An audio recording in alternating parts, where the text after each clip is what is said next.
I'm really excited to be here. I just think this group is awesome because, like, I speak at different events all the time, and during the work week, it's a good call to get like 50 on. But I love that continually JJ in this group is getting awesome numbers on a Saturday night, which is just incredible and awesome. So congratulations on being here, because that just means that you're my kind of people.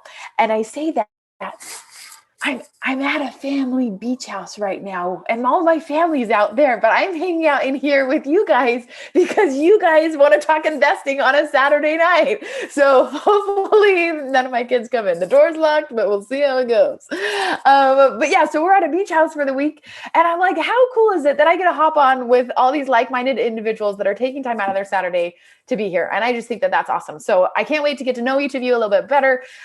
So yeah, all right. Here's a little bit about me, a little background. All right. So this is professional MeiLani. This is, I've been in real estate for about a decade now. I started flipping homes about 7 years ago, and have done new construction and notes and long-term rentals. And now I focus on the short-term rentals and the coaching. And so this is kind of what you would see the resume style, but I also want to introduce the real me. And the real me is a mother of 5 amazing young kids. And I would love to get to know each of you a little bit better, because these guys are my why. This is why I sit on a call on Saturday nights with you guys, is because I wanted a lifestyle that I could love and have more attention with these wonderful 5 kids, and my husband. He's fabulous also as well, right? But whatever you guys have as your why, I really want you to focus on that, right? We talk about that a lot in Fortune Builders. We talk about that a lot in real estate investing, is what is your why? What gets you up early in the morning so that you want to be productive each day? What gets you on a call on Saturday evening, afternoon, wherever you are, so that you want to do this? Okay. I want you to really think about that, because that's going to be a theme. And I hope it's okay. I'm going to give you even more of my background, because I think it's really important. Before we get to talking about short-term rentals, you have to understand what got me here, because it's the difference between short-term rentals and flipping houses and new construction and a bunch of other things in the real estate investing niche. So I apologize if this isn't your kind of thing, but it has to be part of my story. And my story really takes off is when my 3rd child was 6 weeks old. When my 4th child was 6 weeks old, my 3rd child was diagnosed with brain cancer on his 2nd birthday. And it totally changed my world, just like that. I remember sitting in that room where they told me what was going on. And within 24 hours, he was having brain surgery, because come to find out, they think that he even had the starts of the cancer when he was in the womb. And so this cancer had gone over into every crevice of his brain, and it was critical. It was, emergency. And things just started snowballing out of control. And I could not do anything. I just kept on seeing different doctors take my baby away. And it was a crazy time in our life. And I remember sitting at one point, a few months after brain cancer had happened, and we were going through radiation treatments. We were going through, lots of doctor's appointments, lots of evaluations. And in the meantime, my job that I had been loyal to for years had, they were not as loyal to me. And they had moved to California, and rude, they didn't take me. It was really hard on me of, oh gosh, what am I going to do to pay for these medical bills at this time? And because you guys are all Fortune Builders, I usually don't share this part, but I will, because we share that background. I remember I'd gone to, I can't remember. It's been, like 8 years or 7 years, I guess, that you go to like the 3-day, and then is there like another 3-day? I can't remember. It was the one that you could tell that they were about to ask for a lot of money, is all I remember. Right. And I was like, okay, I can't be here for this, because I'm going to want to say yes. I know I'm going to want to say yes. And I can't do that right now. That is so selfish of me, because I really, really, really want to do this, but I need to take care of my family right now. I need to take care of my son right now. I have a lot going on. Like, what am I going to do? And so I remember this was nearing afternoon of Saturday, right? So day 2, and then it goes into day 3, right?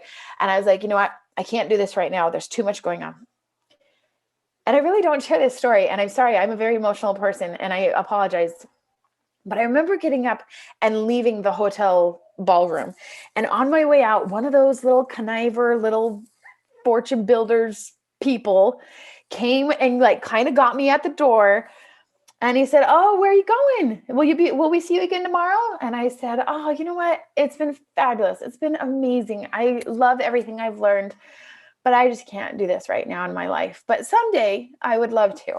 And he said, "Well, tell me more." And I told him about my son's cancer and how we had been dealing with that for months.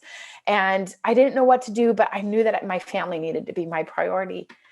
And I really wish I remembered which sales guy this was or whatever they call those guys. But he said to me, after I had been through like 4 to 6 months of people saying, "Oh, I'm so sorry. Oh, I'm so sorry," like tiptoeing around me. And instead of that, he said, "Well, I guess we all have our own excuses." What?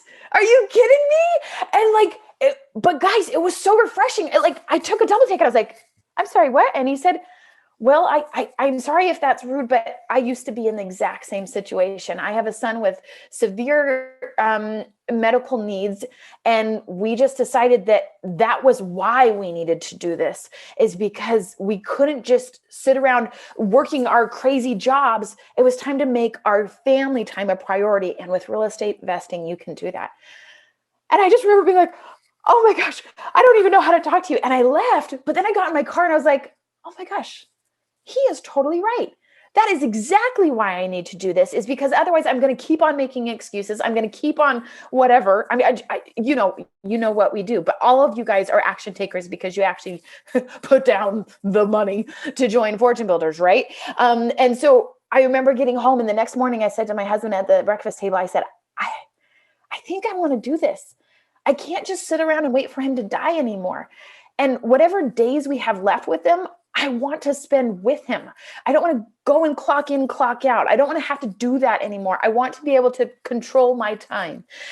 And thank goodness for an amazing husband that said, "Well, we kind of have a lot on our plate right now, but if you really want to do this, let's do this."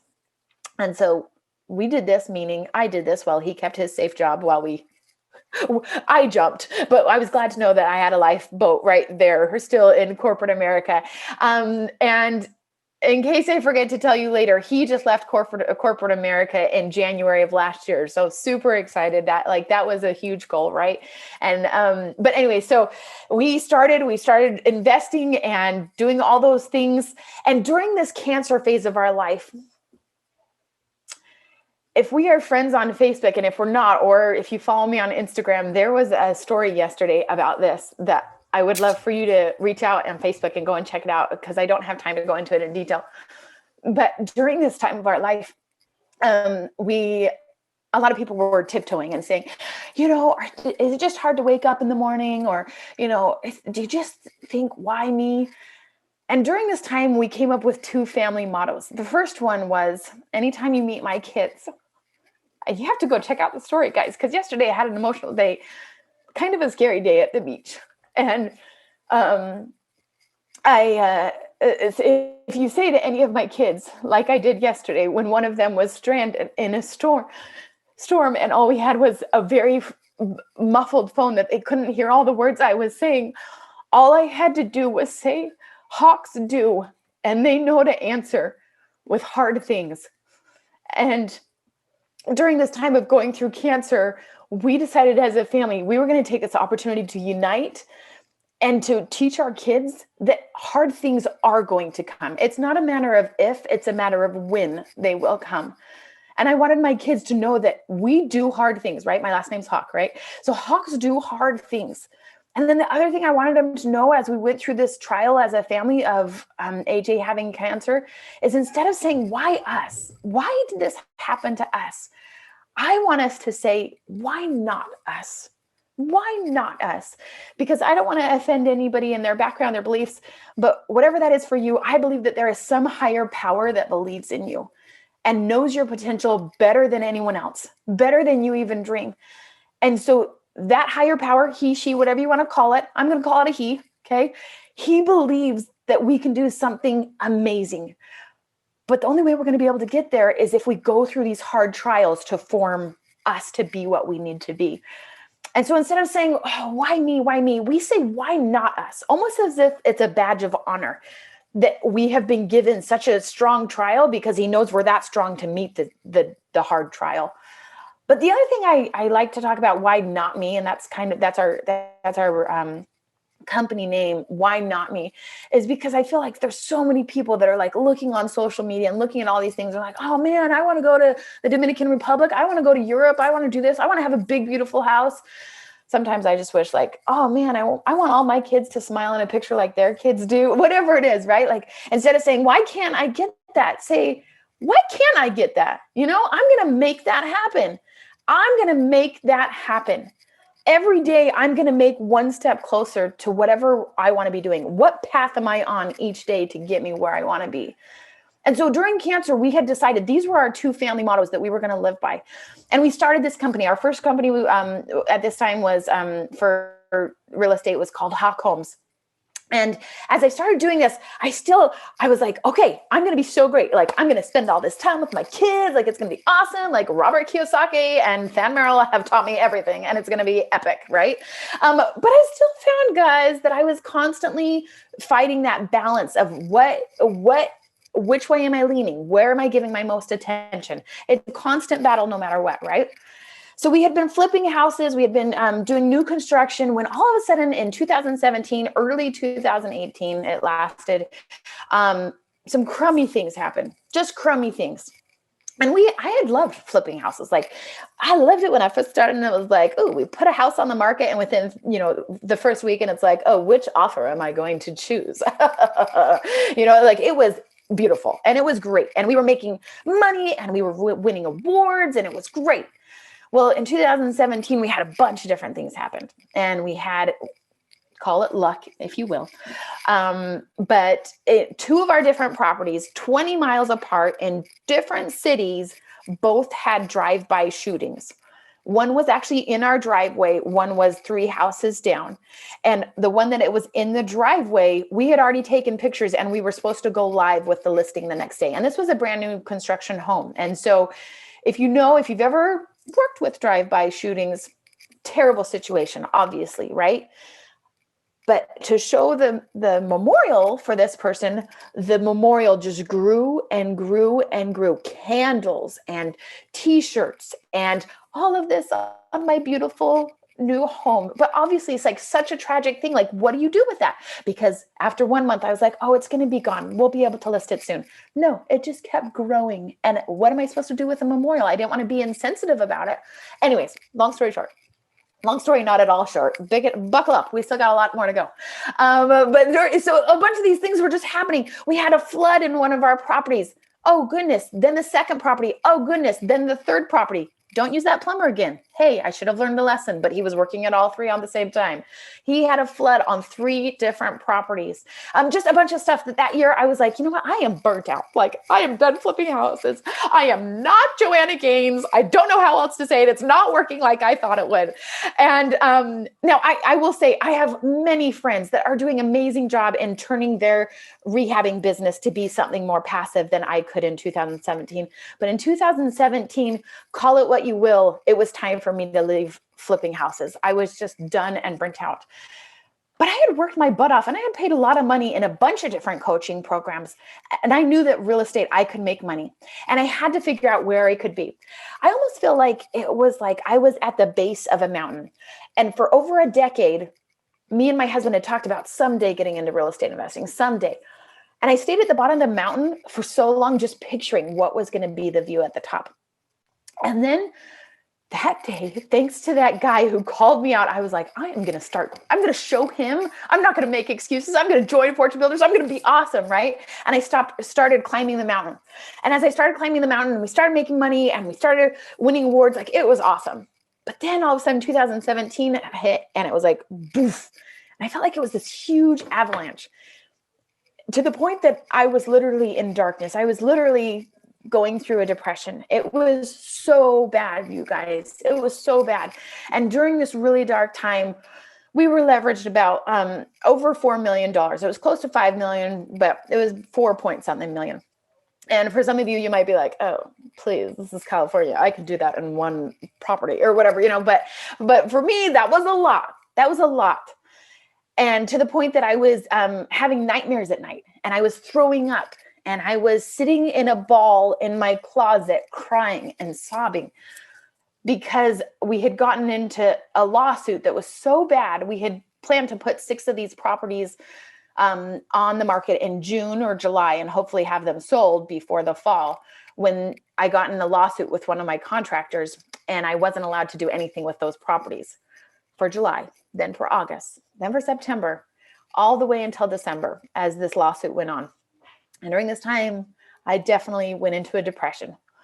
And I just thought, oh my gosh, this is not what Robert and Than told me. I couldn't blame them though, because there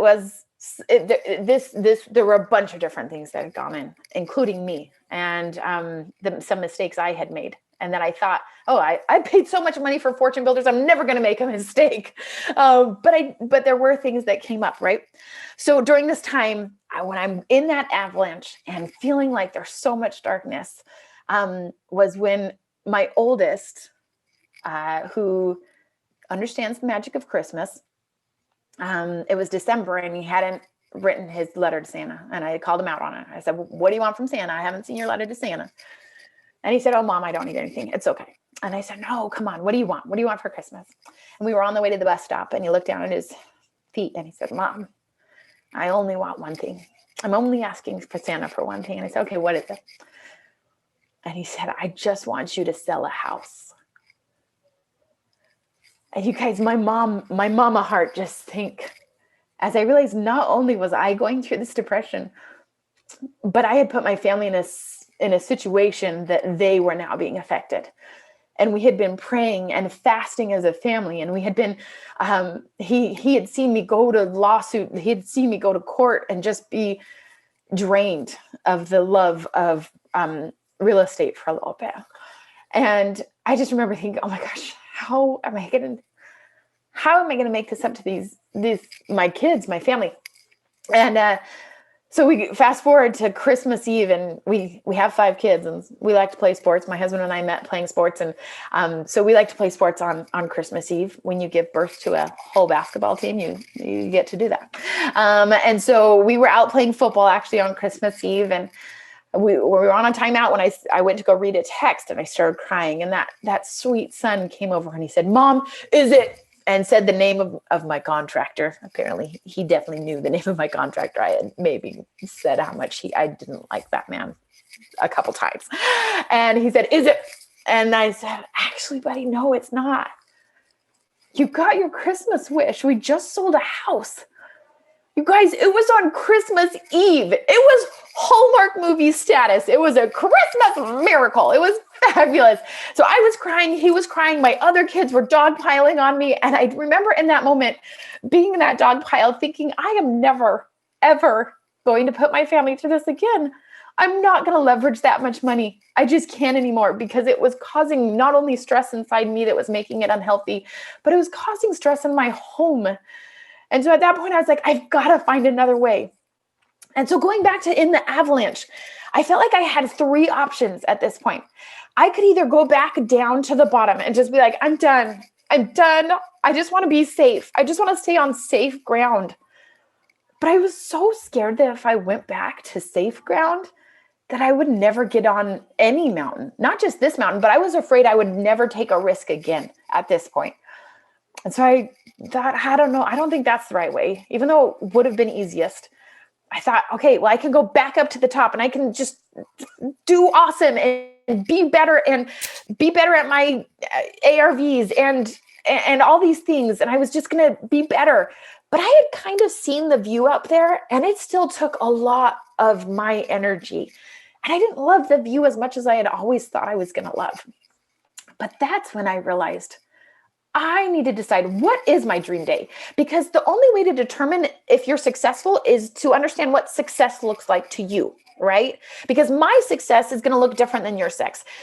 It's not going to be like a line on resumes. Okay. We're not talking about that. We're not talking about achievements. We're talking about what success looks like for you. And to me, my husband and I, we sat down and we're like, this is what our dream day looks like. We want to travel the world. We want to spend more than 3 hours a day with our kids. We want to coach their sports. We want to, all these different things that what made up our dream day. And then this is a quote that I've always loved. Build a life you don't need a vacation from. I wanted to figure out the real way I was going to be able to do that, to build a life that I didn't need a vacation from. And we realized we needed an additional stream of income. And I knew I wanted to stay in real estate investing. So I realized that this avalanche, not only that had fallen on me, it had also kind of created a bridge over to another mountain. And as I started walking on that other mountain, I realized that view that I thought I wanted, there was actually so much more out there. There was so much more out there besides just rehabbing that I could do and I could love. So real estate, I thought flipping houses was the mountain I want to be in. But in fact, there was this whole valley of things that I could do in real estate investing that I wouldn't have been able to do if I wouldn't have gone through these trials. And if I wouldn't have learned what I learned in rehabbing and all these different things. So for me, my bridge was short-term rentals. It was Airbnb, because I realized that I had learned so many great things that I could take and I could create so many different options. And I'm really excited to talk about those options with you today. Okay. So just kind of, I've talked a little bit about it, but just to really talk about the big difference between flipping houses and short-term rentals. Okay. Is with rehabbing, you get like these huge checks, hopefully, right? Hopefully you get these big checks and it's like, Yahoo, we're going to celebrate. It's a wonderful night. Whatever you do to celebrate, hopefully you celebrate every time you have a big closing like that. I know that I used to love celebration check nights. Okay. No matter how big, right? Because you finish this huge project that you've been pouring your heart and soul in, right? And so you get those big checks, which is awesome. Okay. But then you have to look at the other side. Short-term rental was totally different. All of a sudden, instead of waiting for those big checks to come, it was like this magical thing happened that like money just appears every week in my bank account. And it was like this whole different thing instead of waiting. Okay, once I close that property, it's going to be so great. We're going to get all this big, huge check if it sells for what I hope it was. Instead of a short-term rental, it's like recurring and a recurring stream of income, which is awesome, right? Two different types of awesome. You have to decide what your gut loves. What does your gut need, right? What works best for you and your family? The other thing with flipping is you'd work on those big projects. You'd work. And then at the end, you'd celebrate. Awesome. And then the next day, it's like, all right, how's my funnel looking? What's my next project? Okay. Whereas with short-term rental, you have a huge week, maybe even a couple weeks of finding a property and then getting it set up. And it takes over your life for that week. But then after that, it's on maintenance mode. I only like to go to my properties. I used to go once or twice a year, but now I'm out. That's outsourced. But even when I started, what did I say? Once or twice? It's once or twice a year. I can't remember if I said that right, but I only go to my properties once or twice a year. Okay. So, now that's outsourced and I go every once in a while, but that's just a whole different way of thinking than from flipping houses, right? So it's just in maintenance after that. Okay. The other thing that we obviously touched on is with flipping houses, you've got those big debts. You've got private lenders, you've got hard money lenders, you've got all of that going on that could be anywhere from $150K to $1 million, depending on the projects you have. Whereas with short-term rentals, you've got your startup costs and then you've got a little bit of maintenance costs, but your prices are going to look more like $1,000 to $15,000. Most of our projects that we opened cost about $10,000 to open at a short-term rental. Okay. But we're going to talk about ways that you can go even lower than that. Okay. So they're different, right? And you have to recognize it's a different beast. We're both in the same valley of real estate investing, but very different animals. And so depending on what works great for you, or if you want to get involved in both, they're two different beasts that I recommend different streams of income, right? Now, this pathway is really important to recognize that I'm going to try to answer a lot of questions. I'm going to try to say some great stuff. I'm just going to keep on going until JJ tells me to stop. No, I'm just kidding. I'll wrap up in a reasonable time. But there's still more. So don't get too crazy. All right, JJ, ease up. No, I'm just kidding. So this path, there's so much that goes into it. Okay. And I'm not going to have time to go over all of it. Okay. because there's so much that goes into making and scaling a successful Airbnb business. So I'm not going to have time to go over everything. And reminder, your success is up to you. I've been through a few lawsuits, so my attorney makes me put this in. That just a reminder, by listening to this call, awesome, Saturday night, you are a diehard for being here on Saturday, but that doesn't ensure any sort of success. Bummer, because that would be awesome if it did. But your success is up to you and the action you're going to take, and if you're going to be smart about it, okay? But I have full confidence that you can become a short-term rental superhero, okay?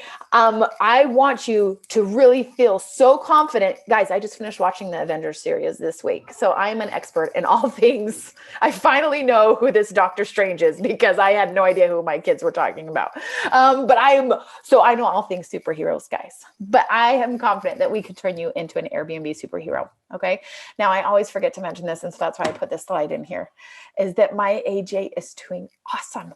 He's doing awesome, you guys. And it's been 7 years, and he is a miracle. And every day we get to spend with him, our goal is to remember how grateful we are and to take advantage of every day that we get to be together as a family. He's hilarious. He's funny. You're lucky if you ever get to meet him. He's just hilarious, and he wants to be a stand-up comedian someday. So he's a great, great, great guy. And I'm really lucky to be his mom. Okay, so just a little clarification. When I say Airbnb, I actually mean short-term rentals. Okay, so it's kind of like Kleenex or chapstick. Okay, so if I say Airbnb, guys, I am not just on Airbnb. Oh, heck no. Okay, you can't just be on Airbnb. When I say Airbnb, I mean short-term rental. I mean VRBO. I mean HomeAway. I mean Bookings.com. And I also mean someday I think you should have your own website. It's very easy to get, but once you have more than 2 properties, you need your own website so that your return clients know where to go. They know your level of hospitality. Or if you're approaching a corporate client and saying, I want to be your corporate housing provider, here are my properties to choose from. You want them to go directly to your website. Okay. Now, which to choose, we're not going to get super into this, but it depends on the location of the property, the size of the property, how far in advance you want to leave your calendar open, because VRBO, usually that's like you leave your calendar open a year or 18 months in advance. Whereas Airbnb, I only keep my calendars open 3 months in advance. Okay. So it depends on which platform you want to be on, depending on how open you want your calendar to be. And we'll get into that more later, because I only keep my calendar open for that far, because a lot of the properties we run are other people's properties. And if I have I like to say, what if I break up with that landlord? Then I don't want to be stuck with reservations a year out, right? So if I get into an argument or something with this landlord, then I want to be able to be out in 3 months. So that's one of the reasons. The other reason is because there's we have our properties dynamically priced, which is an algorithm that says what it's worth each night. And the numbers aren't going to work because not many people are booking 6 months in advance. But if we leave it, if we just keep it closed until it's 3 months in advance, then enough other people have booked that the numbers are higher. So we get better rates. Okay. So just, you got to be smart about how you're pricing your property and how you're opening your calendar even to make sure that you're getting the best rate. Okay. Also your target market. If you're looking for like corporate retreats and family reunions, they need to book them out a year in advance. You're looking more at VRBOs. If you're looking for traveling nurses or corporate rentals or flight attendants, then you're looking at a different market. Okay. And there's special websites that target towards that type of group. So you just gotta, we can't get into it too much, but you could be on multiple platforms too, but you have to find a way to synchronize them together. Okay. So I want you to just think for a minute, when I say Airbnb, what do you picture? What do you picture when I say Airbnb? Because I'm going to show you some of my favorite Airbnbs that I've ever seen. They are amazing. This is the romantic bus in the forest, dome in the forest, clock tower guest suite, secluded in-town treehouse, dog bark park inn. And you guys, look at this. It's an RV that goes for $236 a night in Los Angeles. $236 a night. Now, it has a heck of a view, right? But it's still an Airstream, you guys. And then you got to look down at these hammocks. They don't even have bathrooms, and they go for $25 a night. That is crazy. That is crazy. There's also sites where you can rent out land as parking. That's what my brother and sister do. You can rent out your garage as storage units. Okay, so whatever you think is Airbnb or short-term rentals, there is so much more out there. Okay. So it's not just standard hotel room style. It's not just big luxury vacation homes. There's so much you can do with short-term rentals and be creative. Okay. Now we're going to talk about the 3 different types of hosting. Ownership, arbitrage, and co-hosting. We're just going to go through this really quick. When to do ownership. I say that I only encourage people to do ownership if they already have a place. Maybe it's close to, or it's even inside your home. Maybe you have a basement. Maybe you have a room over the garage that you want to rent out or something. Maybe you have a long-term rental that you want to test out as a short-term rental. Or maybe you have a favorite destination at the lake or the beach or something like that, and you know you're going to get that vacation rental, but you want to make a stream of income on it. Then I totally recommend trying to do short-term rental with it after you've checked the city ordinances. If you've tested the neighborhood, once I have a good performing property, then I send out yellow letters to the neighborhood saying, hey, do you want to rent or sell your property? Come to me. So once you've tested the neighborhood to know the occupancy, to know the neighborhood, to know the going rate, then I would recommend buying property. Then I recommend ownership. Okay. But these other 2 is what I highly recommend starting with, is using other people's property, either through arbitrage or using co-hosting. Now, why would you want to use other people's properties? Well, when I first started, guys, I was really in debt. I was about to lose my property. I was talking about bankruptcy with my attorney. But if you're like me, I used a lot of private lenders when I was doing house flipping, rehabbing. And I was to the point that I told you about the nightmares I was having. This is where the nightmares came in, is because one of my lenders who I still love, I've never met them in person, but I worked with them for 5 years. They had invested their deceased husband's and father's 9/11 memorial fund with me. Oof, that was a lot of weight. And I was literally having nightmares of this family, of how much I loved them and how sad I was that I was losing their money. And so remember, I was like, I did not want that risk anymore. I did not want that debt. It was making me nauseous. It was making me ill. And so I didn't have big down payments to go out and buy 5 properties, right? I didn't have access to that. I didn't have that luxury at that point. So with using other people's, you don't have to have a down payment. It's so awesome. It made it so that I could open, when I first started, I was like, okay, I've got to do something else. And I went and I opened my first 4 Airbnbs within 3 months because I didn't need a down payment. Okay. And this also gives you an opportunity to test the property before you commit to it. Okay. How cool is that? I like to call it like you're dating the property before you marry the property. Okay. You're going to see all the quirks. You're going to see, if it makes a weird sound late at night in the west area of the home, whatever it is, you're going to test everything. Is there a leak in the roof when it rains? All those different things. You get to test it before you commit to it. You also get to test those things that we talked about before, the location, the rates, the occupancy. You get to see if there's any major fixes that need to be done, like the HVAC. Does it really work? All of those things, right?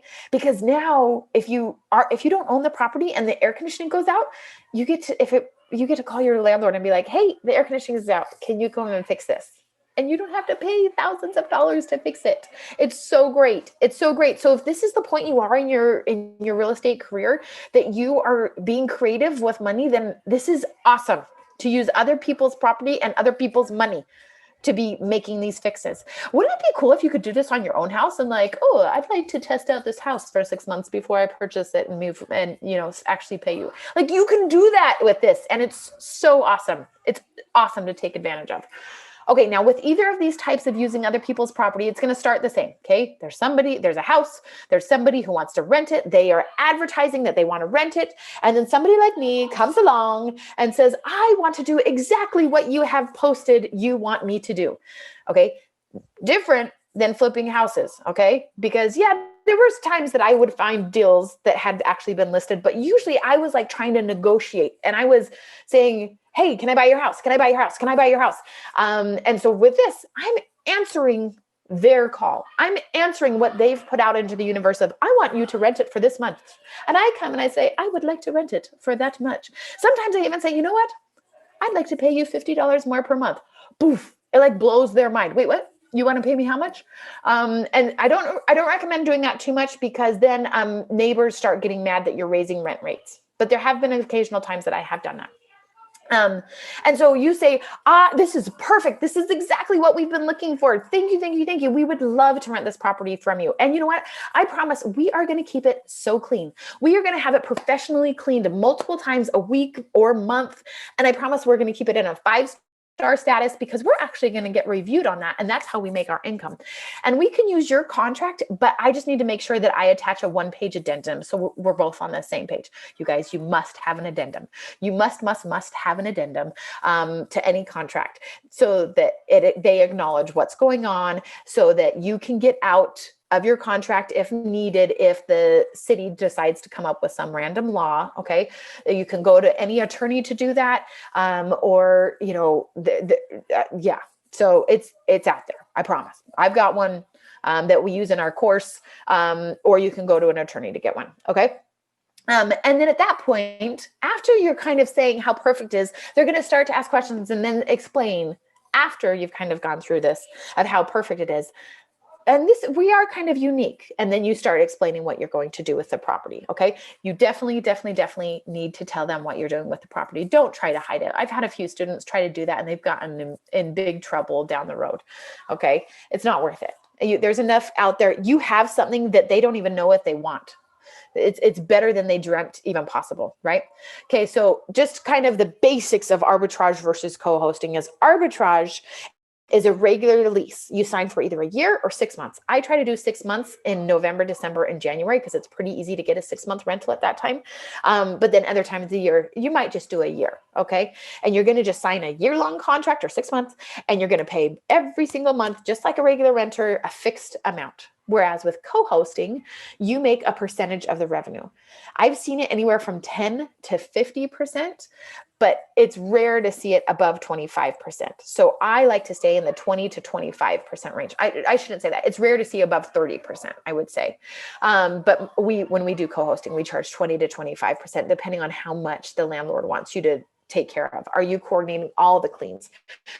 Are you are you handling all of the maintenance that happens? So you've got to decide with them on that. The good thing about co-hosting that I don't have a ton of time to go into right now is that with co-hosting, they could pay for the furniture too. So that's where I told you that I usually paid $10K to start a property, but with co-hosting, you can have them pay for the furniture, and that's where most of that $10K goes is into furnishings. And so co-hosting, if you're looking to start out with no money, it's possible to start a co-hosting property without any money. Okay. Which one is better? People are going to ask this. They always do. It depends on your location. It depends on your phase of life. It depends on if you have money to get furniture or if you don't. Now there are lots of great furniture options out there for 0% for 12 months. But I'm definitely not one to tell you to go into crazy debt on this. Okay. I don't want you to think for a second that that's what I'm telling you to do. Okay. But there are options. Now I'm going to give it to you straight. Okay. Because I get asked all the time, how has COVID affected the short-term rental game, right? And I'm going to be honest that for the first 48 hours, it was terrible. And when I say the first 48 hours, back in March, when things started to get crazy, Airbnb, the platform, okay, not just short-term rentals, but Airbnb decided to give anyone that wanted a refund, a full refund, no matter what the host had said was their cancellation policy because of COVID. I understand why they did that. I don't agree that they thought that that was okay to do that. And they kind of made the Airbnb host community very upset with their choice to do that, because all of a sudden my income for the next 3 months, I'm used to seeing a very blue calendar. We like to keep 85 to 90% occupied. And within 48 hours, we had lost 95% of our bookings, and it was just white for the next few months. And for those first 48 hours, I was terrified. And my husband had just left his job 6 weeks earlier. And I was like, what on earth are we doing? Like, I thought that we had prayed about this. I thought we felt good about this. What is going on? But you know what? A lot of the world was like that during that time, right? the next for 1 to 2 weeks, I realized, you know what, we've got this. We started getting people that were either stuck and not allowed to go back to their country, or that were looking for a place to come and live by their senior citizen parents, to help take care of them, or different things like that. And so we started to find some good long-term guests that made it so, hallelujah, we were in the black. Okay. We didn't lose any money during COVID, which was awesome, because during the first 48 hours, it was pretty scary. Right. Then all of a sudden, week 3 to 5, we were like rocking. Like, I was like, all right, we've got this. We're back in the game. I'm okay. And then after that, you guys, from then on, I was like, holy cow, this is awesome, because all of a sudden Americans decided that it was cool to travel domestically. And there were so many people traveling domestically that we started charging more than we had been charging before COVID. And so I decided, all right, let's do this. And so we decided to open 5 new properties, and we did it in 10 days because there were so many people that were like, will you rent my property? I've heard about you. Can you just rent my property? I was like, heck yeah, let's do this. And so I opened 5 new properties in 10 days, and it was an awesome ride. It was awesome. We did 4 of other people's, and we decided, you know what? Remember that dream day we talked about? Our kids are all here all the time, guys, all the time, being homeschooled. So we might as well hop in a van and go see the country. Any place that was COVID safe enough for us to travel to, we were going to do it. So we put our own home on the market. And before we even got the keys to any of these properties, okay, I highly recommend that you put these properties, as soon as you have a contract signed, you list the property that night. Okay. So before I even got the keys to these properties, I had $15,000 worth of bookings on these 5 properties before I had even gotten the keys. So I love that you're not getting a house and like taking a month to get it ready. Heck no. I get the keys, and within 3 days, somebody is moving in and paying me money. Sometimes, guys, I've even done it in 2, and it was awesome. But that's kind of crazy. Like, I don't want to give you stress. I don't want to give you ulcers and be like, darn that, MeiLani. But definitely don't take longer than 3 days. Don't take longer than 5 days. Don't take a week. That's crazy. Okay. If you have, when I sign a contract, I say I'm ready to move in 2 weeks, because I know that's when I can get furniture by. Those 2 weeks, you find furniture so that on moving day, you are ready to move in. Okay. I'm wrapping up. I'm almost done, JJ. I promise. Okay. So we packed up the car. We packed up all 7 of us in a minivan, and we just went to Airbnb after Airbnb after Airbnb. And we went to Mount Rushmore, and we biked the Golden Gate Bridge, and we went to all sorts of different cool national parks, and just amazing, amazing, amazing. So we went and visited family that was healthy and just saw this beautiful country that we live in. And I'm so, so, so, so glad that I found a way of life that allowed me to not have to take a vacation from it, because my life is a vacation. I get to have that control that I wanted. And I get to have those dream days, day after day after day. Is it hard work? Sure. But it's hard work on my terms. And instead of being at job sites on Saturday mornings, yeah, I have to send a text or 2, but I get to like coach my kids' teams now instead of like hoping to catch the end of it. It's a whole different lifestyle. And I'm so, so glad that we had a path, that bridge of short-term rentals that made it so that we could. Now, how did we do it? It isn't the force, guys. It isn't the force. We follow that path that we talked about. We set up systems so that I don't burn out, so that my husband doesn't burn out, so that we can do this and we can do it and still go to the beach for 9 days like we are right now. And then we can leave for months at a time with our kids, because you only need to go to your properties once or twice a year, but you do need a good cleaning team. You need a good maintenance team. You need a good system in place so that you don't burn out. And that is a huge, huge thing. I'm going to say this is not risk-free. Obviously, right? Nothing in real estate is, right? But it is tried and tested, and it's so much less leverage than rehabbing. Seriously, I hope I have convinced you of how cool short-term rental hosting is.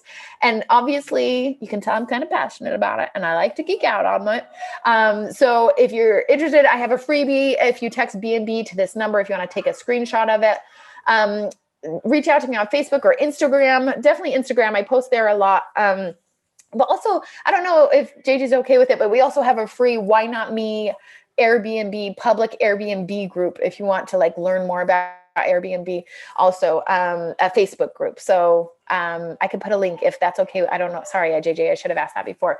Is that okay? Okay, yeah, I'll put a link to that in the chat also.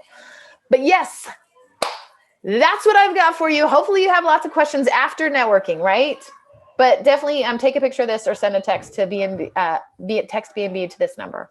So thank you guys. I hope that helped a little bit, but I look forward to answering your questions after networking.